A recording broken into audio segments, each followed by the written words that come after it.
You're listening to Pirate Cat Radio, KPCR LP 101.9 FM in Santa Cruz. You can holler, you can applaud, you can scream, you can do anything you want. I can't hear you anyway.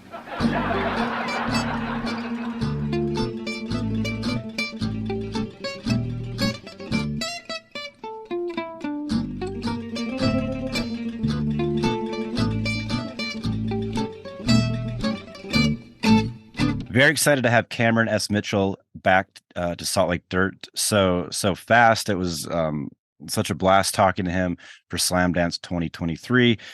Short film Elsa did like wonderfully up there. I heard a lot of positive things, and I love the film, and you can go back and listen to that episode. But Cameron reached out and with a very cool project that I want to make sure everyone is aware of right now. So you'll give us all the details, but there's a short film Kryptonite that you made, and it's part of the Easterseals Disability Film Challenge. So, Cameron, again, welcome to the show, and thanks for telling me. I'm a big fan of your work. So, like I said, I love talking to you. Tell us about this film and the challenge. It seems like you were under some time constraints to get this one done, and I loved it. It's an incredible short. So tell us about it. Yeah. So the first and foremost, thanks for having me back. You're one of my favorite shows to be on. I just think you do some of the best interviewing in independent film. So always an honor to be here. Yeah, this project is such a departure for me in some ways. Going back to my roots, I like to say my music roots, because I started, little known fact, I started as a musician. I had a band in Chicago, indie band, that I was a frontman of, indie rock, kind of like Pixies type stuff. And then I found film. And so when I was told that Shanice, the R&B singer, was interested in doing a short film for the Easterseals Disability Film Challenge, and that they wanted me to direct, I was just like, absolutely, sign me up. I'm there. Who doesn't love, I Love Your Smile, and, all of her other amazing music. She's got so many good ones. I was actually just digging through today. And she's got this great song about movies, actually. Oh, wow. And she references a bunch of old school 90s films in the track. So I posted that with our poster. Nice. But yeah, so, Shanice was attached, and that's all we knew at this point, right? Wanted to do a film. The Disability Film Challenge is a wonderful event. There's really nothing like it out there. It's not your mom's disability event, I will say. It's very cutting edge. You're going to see stories like you see nowhere else in it. And that's always like the challenge, right? You got to make something that's compelling and real, and not just a cop out. So we sat down, and I sat down with Shanice, and then we also attached Ryan Lane, who it was a main cast and Switched at Birth. He was also in Veronica Mars and iZombie. He's an incredibly talented actor, a deaf actor. And we just started talking about, what are your life experiences in music? And, obviously it was always going to be about music because it's Shanice. We're not going to not do a project that's going to use all of her talents. So, we just got to talking, got everybody in a room, and, talked a bit about her experience in the music industry. And this story was born called Kryptonite. And in 5 days, from script to screen, we produced it. We had major backing from Zeiss. They gave us these crazy cinema lenses, the Supreme Radiances. They just came out with them. And we had backing from Able Cine too, with an Alexa Mini LF camera package for my camera nerds out there. So incredible talent, incredible equipment. And, I'd be remiss to not mention my incredible crew and my DP, Matt Smith, because Kyler, as you know, I like to direct and DP. And on this one, I stepped back a bit from that because I figured, it might help given a 5-day crunch. And just as I kind of buried the lead here, the synopsis of Kryptonite is two old flames that reconnect after being estranged for over 2 years, and one of them has a secret that will change both of their lives forever. So, if that gives you any kind of context or idea of what this film could be about, considering the talent involved, it's quite a powerhouse 5-minute trip. Yeah, for sure. I loved it. And I think what's so cool is that like people can go watch it right now. It's on, it's on YouTube, as are all the other films, I believe.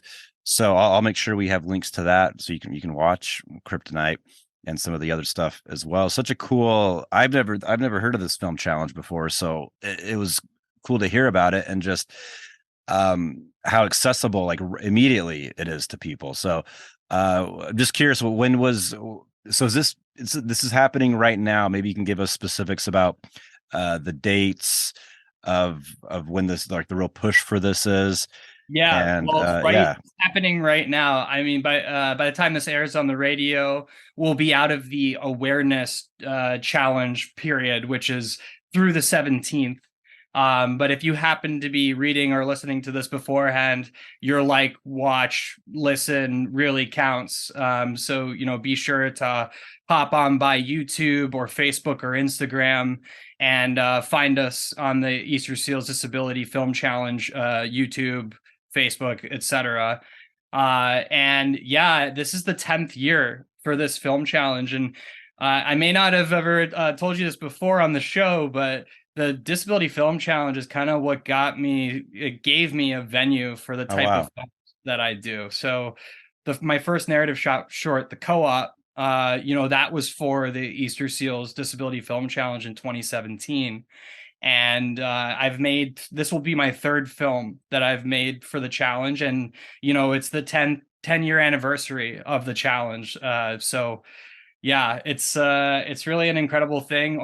They had a record-breaking amount of submissions this year. It's, I think, over 115 films are submitted this year.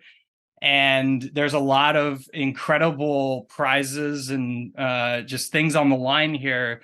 Netflix executives from Netflix supposedly watch every submission, and the winners of the challenge and the nominees, I think, get to screen at Sony Studios in LA for all of the Sony executives. And there's cash prizes for the various categories. $2,000 for best director, best film, best awareness campaign. It's just an incredibly supported competition, and my hat goes off to Nick Novicki, the comedian, actor, and founder of the Disability Film Challenge. He's an incredible guy, and you might see him on CNN or even hosting the Golden Globes. So he's really out there. That's amazing. Yeah, this is very cool. I love, like I said, I love the accessibility of it. It's like it's there. So I'm gonna share it. I love it. Like I said, I'm a huge fan of your work, and I'm looking forward to watching the other films too. And it looks like there's some great stuff out there. Um, yeah, I guess maybe we could just kind of wrap up, since we're kind of on a tight time frame here. But just so 5 days, I don't know how much you could talk about it, but just to put out anything, you know, especially something of quality and like good work. I can't imagine what a typical day looks like with you and your cast and your crew. Uh, how do you even begin to manage what you're doing on a day-to-day basis? I mean, I guess the time frame, the crunch helps to, you kind of have to cut different things and forego stuff. But I'm just kind of really interested in these challenges where you are on such a tight time frame. Like, how do you budget your time? How do you schedule? How do you make it work? Yeah, well, meticulously is the answer. And I've learned that over time. Granted, when I did the co-op, that was very meticulous too. But there's always things that go wrong last minute, locations that drop, various things that will always pop up.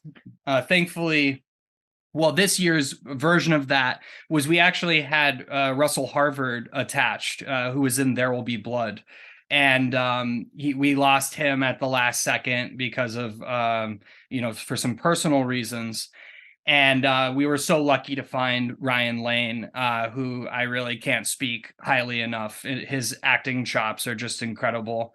And they were both a dream to work with. It was Shanice's first time, I think, doing narrative, and she smashed it out of the park.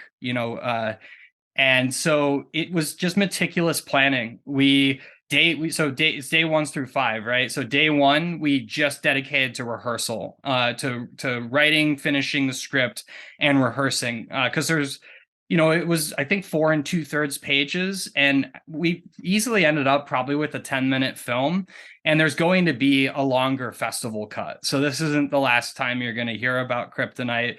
It's going to have a full festival run, and we'll see what happens with the outcome of the Disability Film Challenge Awards. Those are announced next month. But, so day 1 rehearsal, day 2 and 3 we shot, and there's a strict limit. You can only shoot for 12 hours. It's the competition has collaboration and partnership from SAG-AFTRA, so it's a part of working with them, but also just in general, I think I want to keep my sets to 12 on, 12 off at maximum. I think it's a really important thing for the industry, especially as we're coming up on these contract negotiations. And last time we almost had a strike, and my union, Local 600, we had a signed petition with Roger Deakins on it and a who's who, demanding better work hours, because it's crazy in the film industry. You'll work for 16 hours, and you won't bat an eye. It will be just treated like it's normal. And if anyone's interested in learning more about that, there's a great doc online called Who Needs Sleep, that's just interviewing professional set workers about it. So yeah, day 2, 3 we shot, got through it. It was it was tight. We had to keep going. There were things that we had to move on that weren't perfect, but I'm very grateful for my camera operator, Jordan Sadler, and Steadicam operator. I think Steadicam is a major asset to these challenges, because we were so crunched for time on the first day that we just started popping off like mediums, like static mediums on the Steadicam. And that was a big part of helping us get our day back. And and then we wrapped on day 3 and then went straight to post. And my original plan was to send the proxies through like the cloud to my editor so they could edit while we were shooting. That didn't work out. So the editor kind of, Kevin Kegham, he kind of just cracked through it. And by the next day, we had a rough cut. We sat down together, got to a fine cut and a picture lock.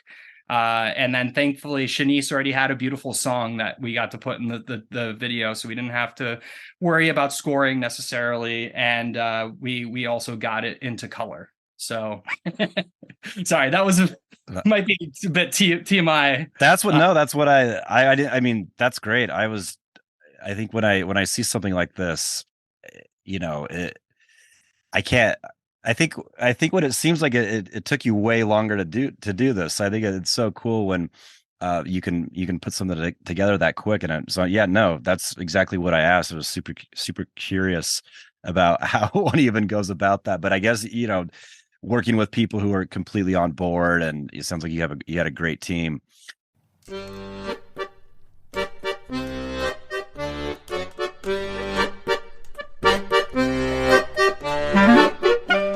Joanne Dean was teaching our crew all of these signs and how to communicate and make the set inclusive and welcoming to Ryan and our 6 ASL interpreters that were on the set during this. We had a huge ASL team. They were incredible.